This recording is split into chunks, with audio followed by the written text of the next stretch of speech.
کہ ماں کا کردار انسان کی زندگی میں بہت سارا ہوتا ہے۔ روایات میں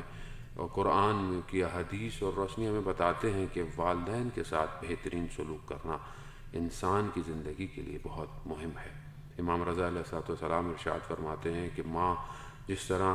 ایک بچے کو حمل کرتی ہے، جس طرح اس کو رکھتی ہے، پھر اپنے وجود سے اس کی غذا کا احترام کرتی ہے، اور پھر جس طرح اس کا خیال رکھتی ہے اپنے بدن کے اعضاء کی طرح،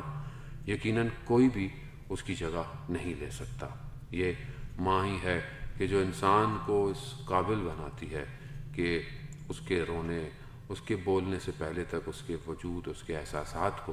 سمجھتی ہے۔ اسی لیے روایات میں دیکھیں تو والدین کے حقوق بہت زیادہ بیان کیے گئے ہیں۔ ماں کا حقوق والد سے بھی تھوڑا سا زیادہ ہے کہ حضرت موسیٰ علیہ السلام سے بیان ہوتا ہے کہ جب انہوں نے کہا کہ پروردگار مجھے آپ کچھ سفارش کریں، مجھے آپ کچھ ہدایت دیں، تو پروردگار نے 3 دفعہ کہا کہ میں تمہیں خود اپنی طرف سفارش کرتا ہوں۔ پھر جب حضرت موسیٰ علیہ السلام نے دوبارہ ان سے کہا تو انہوں نے کہا میں تمہیں تمہاری والدہ کی سفارش کرتا ہوں۔ پھر جب دوبارہ کہا میں تمہیں تمہاری والدہ کی سفارش کرتا ہوں، اور پھر جب تیسری دفعہ پوچھا تو کہا میں تمہیں تمہارے والد کی طرف سفارش کرتا ہوں۔ روایات سے یہ چیز جو ہے وہ ہم ایکسٹریکٹ کر سکتے ہیں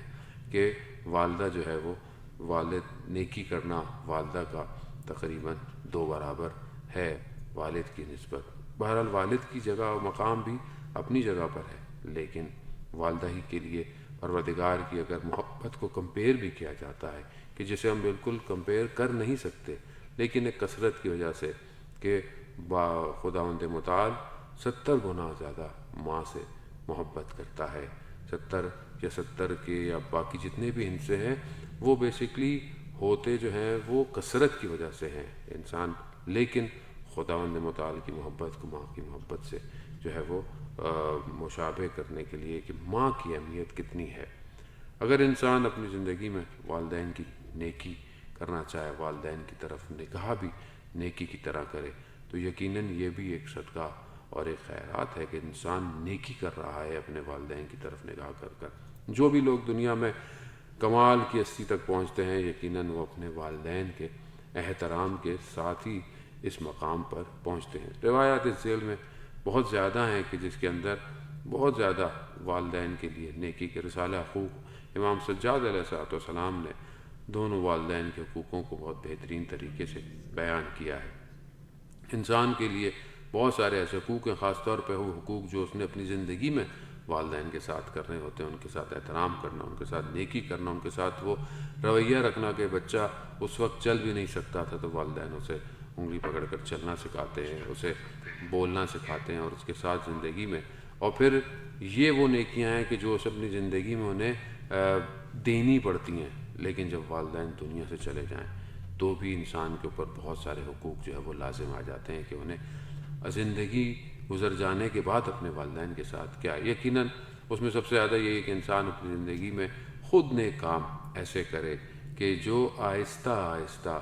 اس کی نیکیوں کو ان کے والدین کی طرف بھیجے۔ ہر انسان جو بھی نیک کام کرے، اچھا اس کی اولاد بھی کوئی نیک کام کرے گی تو بھی اس کا جو ہے وہ اجر جو ہے وہ اس کے والدین کی طرف جائے۔ حضرت عیسیٰ علیہ السلام ایک قبرستان سے گزرتے ہیں تو دیکھتے ہیں ایک قبر میں عذاب ہے،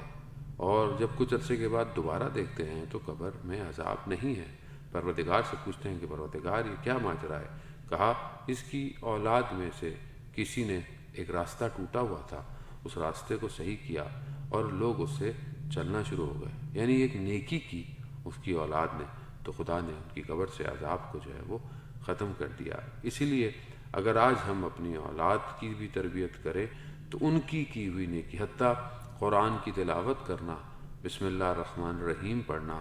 بچے کا، اس کے اباء و اجداد کی قبر تک اس اجر کو جو ہے وہ بھیجتا ہے۔ ہمیں لگتا ہے کہ شاید دنیا میں کوئی چھوٹا سا کام کرنا کسی معنی نہیں رکھتا، یا اس کا کوئی فائدہ نہیں ہوتا، یا اس کا ہمیں شاید ظاہراً ریٹرن نظر نہیں آتا، لیکن بہت سارے معاملات عالم برزخ میں بہت بڑے ہو کر جو ہے وہ نظر آتے ہیں۔